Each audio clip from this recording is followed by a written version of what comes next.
What's the title of this? 5 disturbing recordings left by missing persons. Oh, this is gonna be very disturbing. Oh my God. You know what's really disturbing? Hearing audio tracks of people's last words right before a plane crash. That's a real thing. I forgot the website. But you probably can like search up something like that on Google and they'll probably show you. Like probably give you like a couple links. I ain't never like you can either hear them or you can read what they said. Excuse me, I farted. God damn. I can't. Oh, I farted again. I can't. All right, I'm getting off topic. I'm sorry. Let's go. God damn. Jesus Christ. On July 29th, 2008, a mother of 2 named Susan Powell recorded a video where she documented the assets in her home in Utah, just in case, in her own words, something happened to her. This is me. July 29th, 2008. It is 12:33 Mountain Time. Covering all my bases, making sure that if something happens to me or my family or all of us, that our assets are documented. Hope everything works out and we're all happy and live happily ever after as much as that's possible. Bro, you can't. I feel like people only make these videos when they know something's about to happen.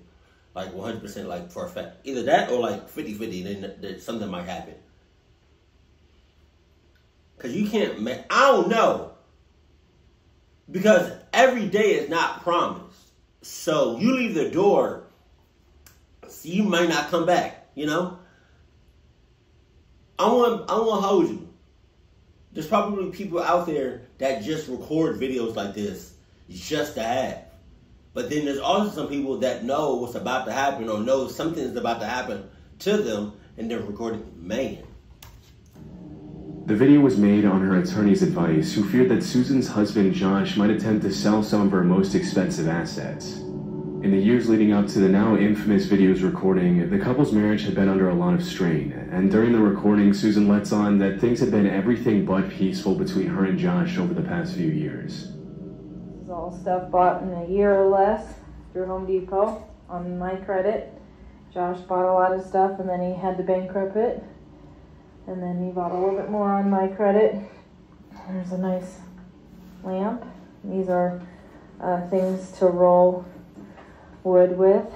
And I had necklaces too. I don't know where those are. I just got in a rage, as you can see, and broke this.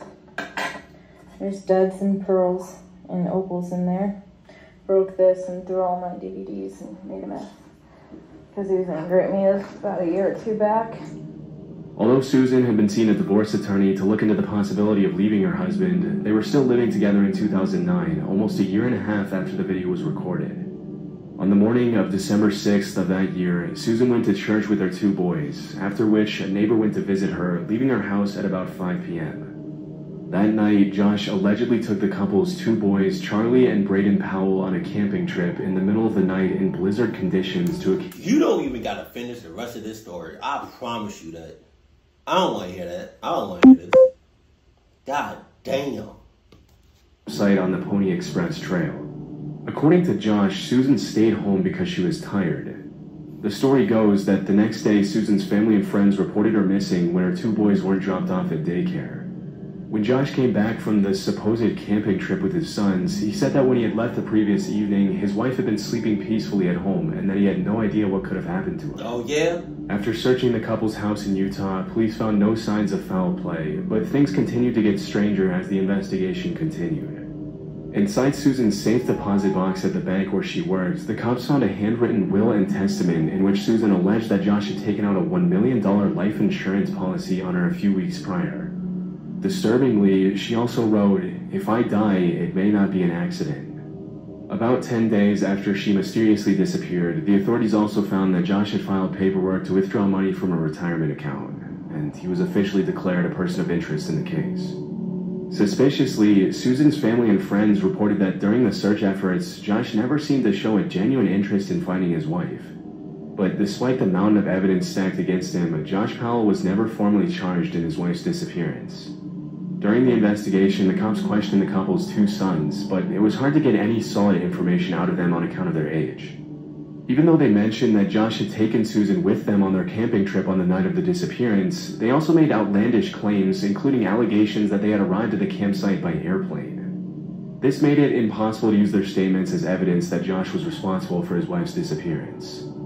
Shortly after, Josh and his 2 sons moved back to their home state of Washington, but the authorities soon determined it wasn't safe for Braden and Charlie to be living with their father in the middle of the investigation, and Josh lost custody of the boys. Okay. This is where things get extremely disturbing. On February 5th, 2012, more than 2 years after Susan's disappearance, a state caseworker brought the 2 boys to Josh's house for what was supposed to be a supervised visit. Immediately upon their arrival, Josh locked the social worker out of the house and took the lives of both his children and himself by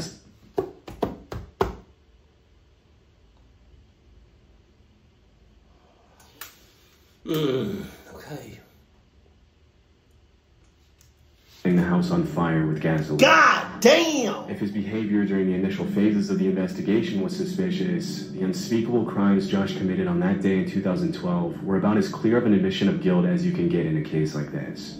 In the aftermath of the tragic incident, the cops started looking into Josh's brother and father, who they suspected knew more about the case than they were letting on. Even though they had solid evidence to suggest Michael, Josh's brother, had helped him conceal Susan's body, the case reached a dead end when Michael also took his own life in 2013. Jesus! More than a decade later, Susan's dad won a lawsuit against Washington State for nearly $100 million on grounds of negligence and failure to protect the 2 children who were supposed to be in the state's custody, a big chunk of which he gave to the charity to support domestic violence survivors. Almost 15 years after her disappearance and murder of her 2 children, people still gather in Susan's hometown of Puyallup, Washington every year to pay their respects and honor her memory. The last video Susan made documenting her assets received a lot more attention after everything had happened. With hindsight, the video is portrayed in a much more disturbing light. Susan saying things like, "I'm recording this just in case anything happens," makes you wonder if she knew her husband could do something this horrible as she was filming. Over the years, Susan's father has been alerted of possible locations where his daughter's remains might be buried, including abandoned mines in Utah and... Hey, bro, if I was her, you know what I mean, this is just me. And I don't know, I don't know like everything that's going on, but I lie to you not, if he was asleep, if my husband was asleep, one night, I would have just turned my location off on my phone, grabbed my kids, and just left. Cluck that. I wonder why she didn't leave. But, you know, I'm not, I don't... They're isolated locations. Sadly, every lead has turned out to be a false alarm, and it's very unlikely that Susan's remains will ever be found. Jesus. Remains is crazy. Amber Tucaro was a 20-year-old Canadian First Nations woman from Fort McMurray, Alberta. In August of 2012, she flew from Alberta to Edmonton International Airport and booked a hotel room with her 1-year-old son and a female friend for a short vacation. That night, she got excited about the trip and decided to hitchhike into the city by herself, after which she was never seen again. When Amber didn't return to the hotel the next day, her friend called her mother, who immediately called the Royal Canadian Mounted Police. Soon after, Amber was declared a missing person. The authorities dug into her phone records and found that she had received a phone call while she was in the company of an unidentified man. The recording is pretty unsettling, especially since it marks the last time she was ever heard alive. Where are we by? We're just heading south of Beaumont, or north of Beaumont. We're heading north of Beaumont. Yo, where are we going? No, this is... Are you kidding me? You better not take me anywhere I don't want to go. I want to go into the city. Jeez. Yo, we're not going into the city, are we? No, we're not. Yeah. So where the road's going to?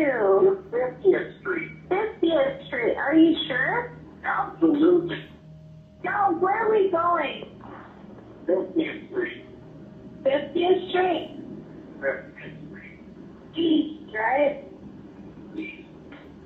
They're over town, probably.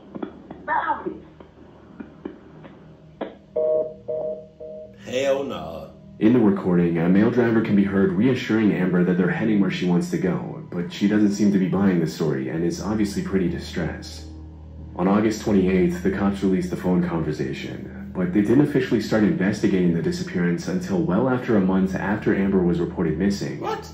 Sadly, when Amber's mother pressured the cops to do something and help her find her daughter, they dismissed her and told her that Amber was probably just out partying and would turn up soon. That's crazy. Tragically, on September 1st, 2012, just 4 days after the audio from the eerie conversation was released, the remains of Amber's body were found on a rural property. Bro, saying the remains of somebody is insane. We couldn't find the rest of her remains. Oh my God. The remains of her. Oh my God. We just found her head, shoulders, knees, and toes. That's not funny. That's not funny. That's not funny. We just found her head, shoulders, knees, and toes. But the rest of her remains, like, are unknown. Like, what you talk? Her remains, like, saying remains is crazy. Near Ladott County by a group of horseback riders. Horseback riders? One of the most frustrating aspects of this case is how unprofessionally the disappearance was handled by the Canadian police. After just 1 month of searching, Amber was taken off missing persons list based on a series of suspicious, unconfirmed, and anonymous sightings in Edmonton, and it took her mother an entire month to get her back on the list. That's crazy. By the time she was put back on the list by the negligent cops who made the unforgivable mistake, her property, which could have been used as evidence, had already been accidentally destroyed after it was recovered from her hotel. Over the years, a few women have come forward claiming to know the identity of the man in the recording, with all of them accusing the same man. The authorities say they've looked into him, but he wasn't declared a person of interest. A few years ago, another man came forward and claimed that the man in the recording was his father, an American citizen with no legal standing in Canada who had been living on a ranch in the greater Edmonton area. If the man's testimony is to be believed, his father is also responsible for several other mysterious disappearances and deaths that have taken place in the area over the last few years. One of the most disturbing aspects in the recording is the audible dishonesty in the man's voice, which is pretty much clear as day when Amber asks if he's sure they're going into the city, and he responds with an extremely fake "absolutely." It's also pretty messed up how the cops handled the case from start to finish, and many people suspect the cause of the unprofessional management of the case was just straight up racism against the Indigenous woman. I'm saying. Hopefully we'll someday have an explanation for what happened that night to Amber Tuccaro, but for now the case remains a pretty disturbing mystery. Jesus Christ. In late 2014, a YouTuber named Kenny Veach commented under the username SnakeBitMcGee on a video titled Area 51 Technician's Son Discloses Secret Alternative Energy. The comment read, "That ain't nothing. I am a long-distance hiker. One time during one of my hikes out by Nellis Air Force Base, I found a hidden cave. The entrance to the cave was shaped like a perfect capital M. I always enter every cave I find, but as I began to enter this Because you lost in your ad. I always enter every cave I find.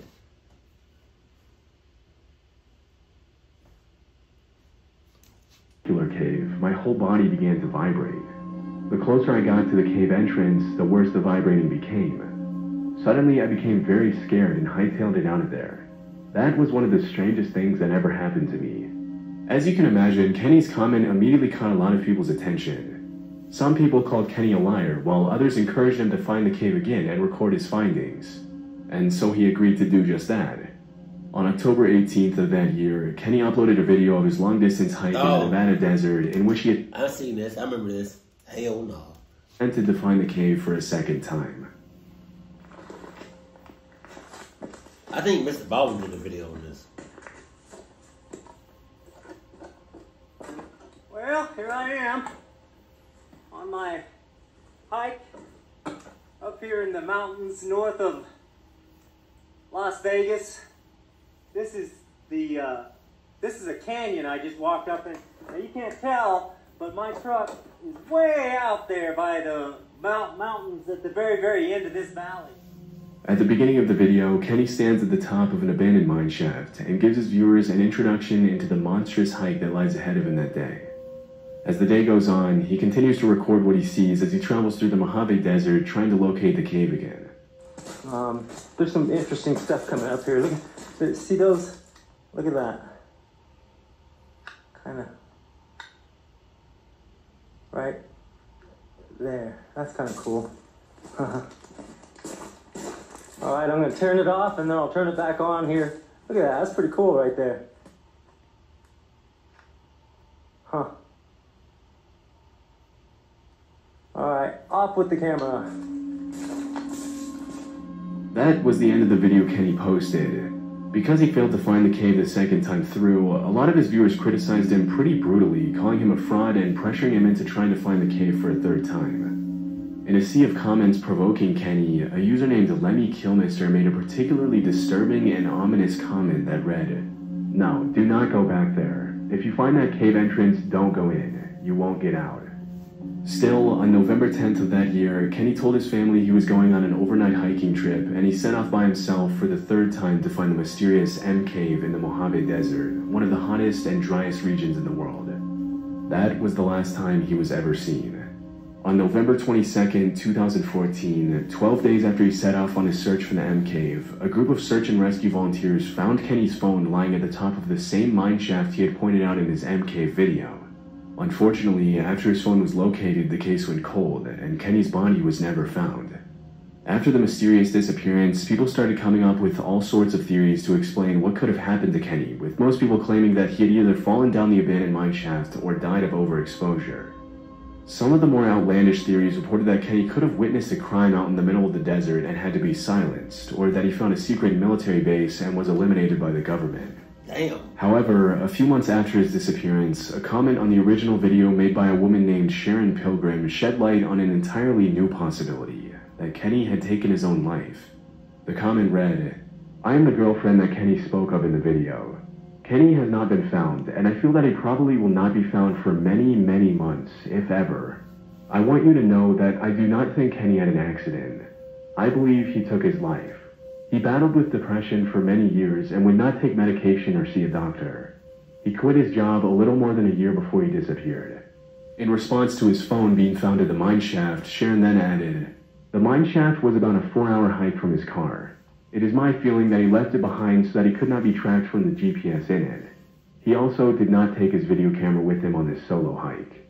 It was left in his home, so he had no intention of filming anything. I am healing from my loss and look forward to new experiences with desert hiking, camping, and taking beautiful pictures of our desert. Enjoy your adventures of life, and thank you for the kind, loving comments sent my way." Even though the woman's comment seems pretty genuine and brings light to the very real possibility that Kenny took his own life, the case still doesn't have a solid conclusion. I hope she didn't have nothing to do with him, like, ending his shits. I hope not. Over the years, several other YouTubers have found caves in the same area Kenny was hiking in that almost perfectly resembled the letter M, and recently one of them even had a danger restricted area sign put up next to its entrance. So, even though it's possible that Kenny took his own life in the desert, his disappearance has still left more questions than answers. On September 8, 2015, a man named Tim from Mountains View, Minnesota contacted the police and told them his friend, 32-year-old Henry McCabe, a Liberian immigrant and auditor for the Department of Revenue, had gone missing. As per Tim's testimony, Henry had been at a barbecue hosted by a friend named Emmanuel earlier that day and had left to go to a nightclub at around 11 p.m. Right. After following up with the two acquaintances who had been with Henry at the club on the night of the disappearance, the cops realized they had a pretty complicated case on their hands. According to the two friends who had been with Henry at the Céline nightclub in Spring Lake that night, Henry had been drinking pretty heavily, and upon leaving the club at around 2 a.m., he allegedly asked William, one of the acquaintances he was with, to drop him off at a gas station nearby. After getting dropped off by William, who thought it was strange that Henry rejected his offer to drop him off at his house instead of a random gas station, Henry called his wife a little after 2:20 a.m.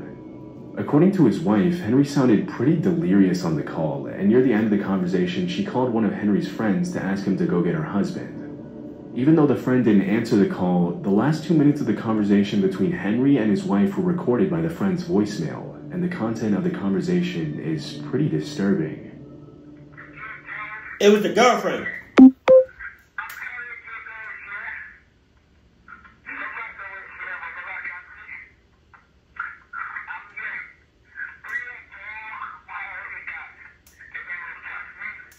What?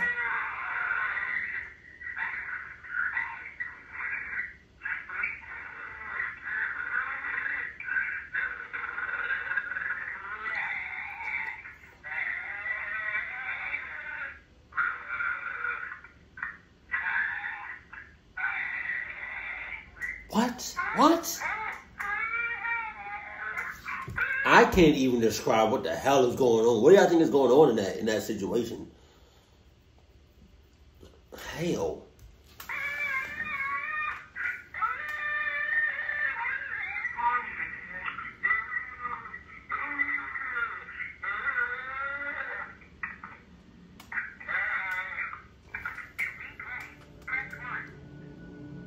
It's almost impossible to make out any of the words in the audio, and the combination of growls, moans, and screams makes it hard to know what to even make of the recording.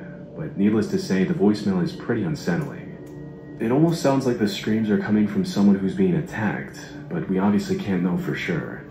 That same evening, another acquaintance called Henry and later told police that it sounded as though Henry had gotten into an altercation with someone in the middle of the call. Strangely, even though Corinne McCabe, Henry's wife, mentioned that the sounds her husband was making during the call were extremely out of character for him, who was usually perfectly articulate, she only made a single call to one of Henry's friends to try and get him to pick up her husband, and when she didn't get a response, she went right back to bed. Even more strangely, during her questioning, Corinne repeatedly told the cops that she knew Henry was alive, even though she didn't have the evidence to prove it directly. After this extremely disturbing voicemail was recorded, Henry's phone records show that he called a Texas number that he had called over 20 times that day, but when the cops tried to trace the number, it came up as no longer in service. It's impossible to know if the calls themselves were made by Henry or someone else, but after the unsettling conversation with his wife, phone records show that several calls were made from Henry's phone to that same now disconnected number in the days following his disappearance. As the investigation went on, things continued to get stranger. Suspiciously, the cops never found footage of William's red car pulling up to the gas station where he had supposedly dropped Henry off, even though they checked the entire night's footage from all angles. William later ended up changing his story and alleged that as soon as he dropped Henry off, he immediately got back in the car and William dropped him off at another gas station a couple of miles away. It was later revealed by a confidential FBI informant that during the searches that took place after the disappearance, Emmanuel, the host of the barbecue, and a group of 3 other men would often stand a few feet away from the rest of the search party and talk suspiciously among themselves. Still, it was never determined if they had anything to do with the disappearance. On October 2nd, almost a month after Henry went missing, a strange anonymous letter was sent to the New Brighton Police Department a few miles from where Henry went missing. The letter read, "Henry McCabe, his body next to water, partially buried. Needs search dog to find. Witness who saw burial scared, female young, asked to come forward. Can remain anonymous and will protect." On November 2nd, the cops found Henry's body in Rush Lake, a few miles from where Henry had supposedly been. I feel like the girlfriend did something. Or either the girlfriend did something to him, or she had some sort of involvement.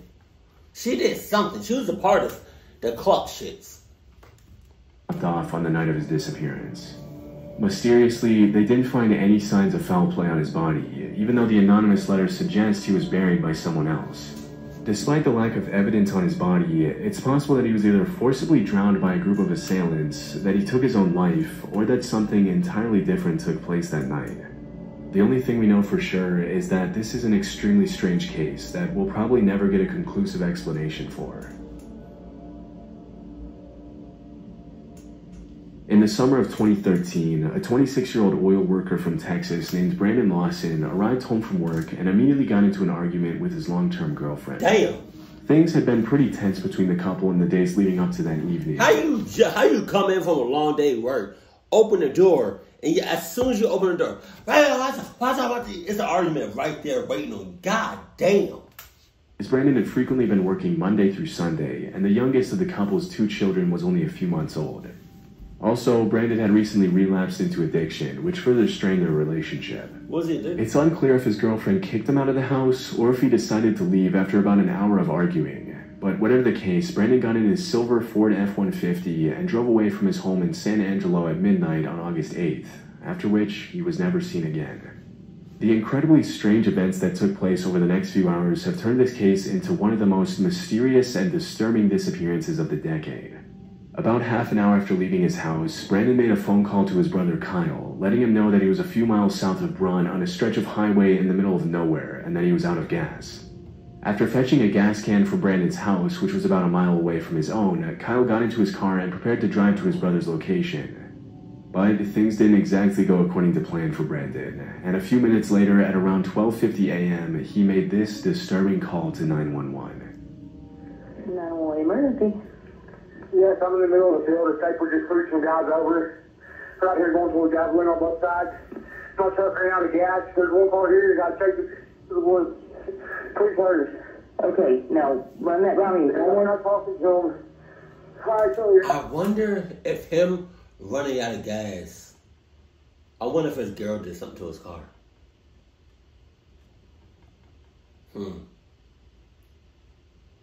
Because you driving, so it's like, you would know, right? I don't know.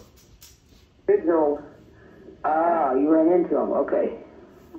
Got the first guy. Do you need an ambulance? Yeah, no, I need the call. Okay. Is anybody hurt? Hello? Oh, shit! Hello? Oh, my God! Hello? Although it's hard to make out what's going on in the background, many people have alleged that they can hear the sound of gunshots and other people talking in the audio, but it's hard to confirm what exactly was being said and what was even going on during the call. 8 minutes after Brandon's 911 call, another driver called the cops to inform that a silver F-150 had been parked pretty dangerously on the highway with the back of the truck sticking out into the other lane. Following his call to 911, Brandon continued to contact his brother Kyle by phone, and they exchanged a series of strange phone calls. Even though these next calls weren't recorded, according to Kyle, Brandon sounded extremely paranoid, repeatedly claiming that he was being chased out of town by the Mexicans in the neighborhood. What? When Kyle asked him if he had been using drugs again, Brandon immediately denied it. At around 1:10 a.m., Kyle arrived at the location where the truck was parked, but Brandon was nowhere to be seen. A few minutes after his brother's arrival, Brandon once again called Kyle and made a series of disturbing statements, claiming that he could see Kyle and the officer that had just arrived at the scene, that he was bleeding, and that they needed to hurry. Disturbingly, he was nowhere in sight. For the next few minutes, Kyle continued to try to get in touch with Brandon, but all his calls went straight to voicemail. After failing to find him that night, the cops launched an official search for Brandon, complete with helicopters, thermal cameras, dogs, and a massive search party. Unfortunately, Brandon was nowhere to be found. It was later revealed that Brandon had cashed out his 401k on the night of his disappearance, suggesting he might have vanished on his own accord. However, due to his distressed phone calls to 911 and his brother, it's also possible that Brandon fell victim to some sort of cartel activity, or that someone he ran into on the road attacked him. In February 2022, a small search party consisting of family members and friends found a pair of shoes and clothing that matched the description of what Brandon was wearing on the night of his disappearance. And after searching the area, the cops found human remains near the location of the shoe. Even though the remains were sent to be tested more than 2 years ago, there still hasn't been a definitive answer for whether they belonged to Brandon or what could have happened to him that night. Hopefully, with time, more conclusive answers will surface to give Brandon's family a sense of much-needed closure. Until then, this will probably remain as one of the most disturbing missing persons cases from recent years. Jesus. Oh my God. I personally feel like if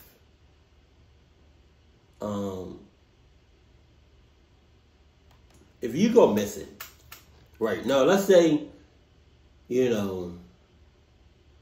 you're very family oriented, or you're very a friendly person, you got a lot of friends, or you have a partner. If you go missing, the ones closest to you, you should investigate.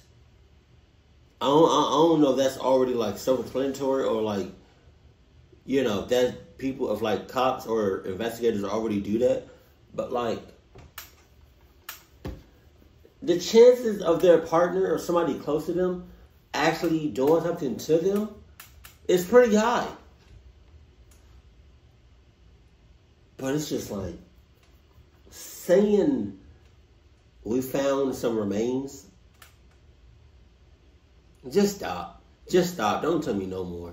Don't tell me no more. Just let me just go home and just, I don't know, just, I don't want to hear that. I don't want to hear that, and I don't want to hear no more. After hearing remains, I'm done. I'm done. Jesus Christ. But definitely look into the people closest to them, and yeah, because for somebody to go missing, and for them to leave like an audio clip, and them having like an argument with like their partner or friends, and they was the last person they was with before they went missing, yeah. Lock them up on susness. Lock them up. Oh yeah. Keep it cool, keep it classy, and I love you. Stay happy, my family.